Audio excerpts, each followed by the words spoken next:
Good morning, అందరికీ నమస్కారం. మీ అందరికీ దసరా పండుగ శుభాకాంక్షలు. తెలంగాణ ప్రజలకు కూడా పోలీస్ డిపార్ట్మెంట్ నుంచి దసరా పండుగ శుభాకాంక్షలు. మొదటగా నేను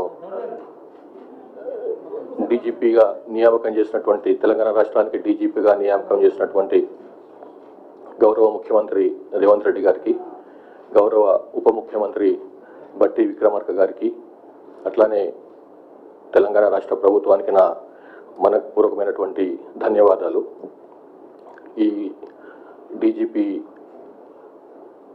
నియమించినందుకని చెప్పి వారు ఏ ఉద్దేశంతో, ఏ లక్ష్యాలతో నియమించారో ఆ ఉద్దేశాలని తెలంగాణ అభివృద్ధి కోసం అని చెప్పి తెలంగాణ పోలీస్ శాఖ హెడ్గా తప్పకుండా నిర్వహిస్తారని చెప్పి నేను చెప్తున్నాను.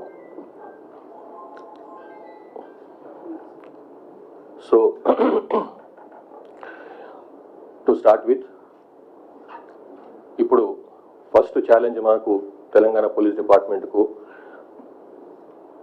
గ్రామ పంచాయతీ అంటే లోకల్ బాడీ స్థానిక సంస్థల ఎలక్షన్స్ ఉన్నాయి. ఈ మంత్లోనే దాని కార్యక్రమం మొదలవుతుంది. ఈ నెక్స్ట్ 1.5 to 2 months ఇందులో పూర్తిగా బిజీగా ఉంటాం. ఈ ఎలక్షన్స్ని పూర్తిగా శాంతియుతంగా సక్రమంగా నిర్వర్తించిందని చెప్పి పూర్తిగా మేము సన్నద్ధంగా ఉన్నాం. అధికారులు కూడా ఆల్రెడీ ఇప్పటికే 2-3 సార్లు వాళ్ళ చేయవలసినటువంటి బేసిక్ ఎక్సర్సైజ్ చేసినారు. ఇది నెక్స్ట్ ఫ్యూ డేస్లో కూడా ఆ ఎక్సర్సైజ్లో ఒక కల్మినేషన్ తీసుకొచ్చి పూర్తి స్థాయిలో దానికి ఎలక్షన్స్కి సన్నద్ధం అవుతాం. ఇప్పుడే నేను డీజీపీ చార్జ్ తీసుకున్నాను కాబట్టి ఎందుకంటే నేను చెప్పవలసింది ఏం లేదు. పోలీస్ డిపార్ట్మెంట్కు ఏదైతే మీరు మొదటి నుంచి పూర్తి సహకారం అందిస్తున్నారో అట్లనే సహకారం అందిస్తారని చెప్పి నాకు నమ్మకం ఉంది. మేము కూడా, మా టీం కూడా చాలా స్ట్రాంగ్ టీం ఉంది. వాళ్ళు కూడా ఎప్పటికప్పుడు మీకు ఇన్ఫర్మేషన్ అందిస్తుంటారు ఏమైనా విషయాలపైన. దయచేసి ఆథెంటిక్ ఇన్ఫర్మేషన్ అందుకున్న తర్వాతనే మీరు ఏదైనా రాసినా కానీ చూపించినా కానీ బాగుంటుందని చెప్పి నా యొక్క విన్నపం. So thank you very much. Have a great Dasara again. So let's go for breakfast. Sir, అంటే ఫస్ట్ మీ ముందున్న సార్ రమేష్ వైట్ సార్, మీ ఫస్ట్ మీ ముందున్న డిపార్ట్మెంట్లో ఉన్న సవాల్స్ అంటే ఫస్ట్ ఎంప్లాయ్ షార్టేజ్ కావచ్చు, లేకుంటే మీ ముందున్న సవాళ్ళు ఏంటివి, ఎట్లా చేయబోతున్నారు? ఇప్పుడు ఆల్రెడీ నేను ఫస్ట్ ఛాలెంజ్ గురించి మాట్లాడినాను. ఇప్పుడు ఇమీడియట్లీ మాకు ఎలక్షన్స్, లోకల్ బాడీ ఎలక్షన్స్ గురించి మాట్లాడినాను. So that the main challenge మాకు ఇప్పుడు. తర్వాత మీరు చెప్పిన వేకెన్సీస్ గురించి, కోర్స్ చాలా వేకెన్సీలు ఉన్నాయి. సో ఆల్మోస్ట్ నాకు చూస్తే 17,000 ఆడ్ వేకెన్సీస్ ఉన్నట్టు తెలుస్తుంది. దానికి ఆల్రెడీ గవర్నమెంట్కి ప్రపోజల్స్ పోయినట్టున్నాయి.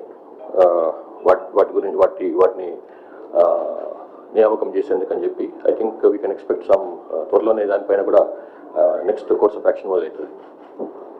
సార్, నేను వాసుదేవాచారి సార్, మీకు బేసిక్ పోలీసింగ్ పైన ఎక్కువ నమ్మకం ఉంది అన్నారు ఒక సందర్భంలో. దాన్ని ఏ విధంగా మీరు అమలు చేయబోతున్నారు ఒకసారి చెప్పగలుగుతారా?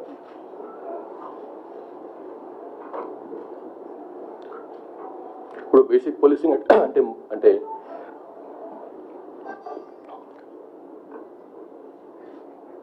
ఒరిజినల్ పోలీసింగ్ అయితే చేసేవాళ్ళు మన వాళ్ళు ఫుడ్ పెట్రోల్స్, వెహికల్ పెట్రోల్స్, ఏరియాలో బీట్స్, ఇవన్నీ కూడా బేసిక్ పోలీసింగ్లో భాగమే అవి.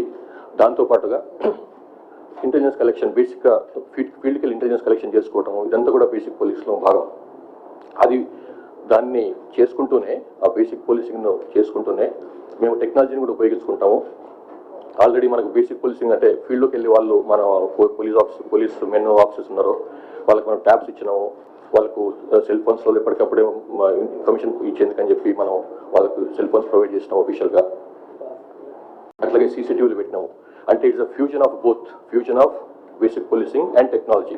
అది బేసికల్గా దేన్ని నెగ్లెక్ట్ చేయలేము. దాన్ని బేసిక్ పోలీసింగ్ నెగ్లెక్ట్ చేయము, అట్లని చెప్పి టెక్నాలజీ నెగ్లెక్ట్ చేయలేము. కాబట్టి రెండింటిని ఫ్యూజనే మా పోలీసింగ్ ఉంటుందని చెప్పి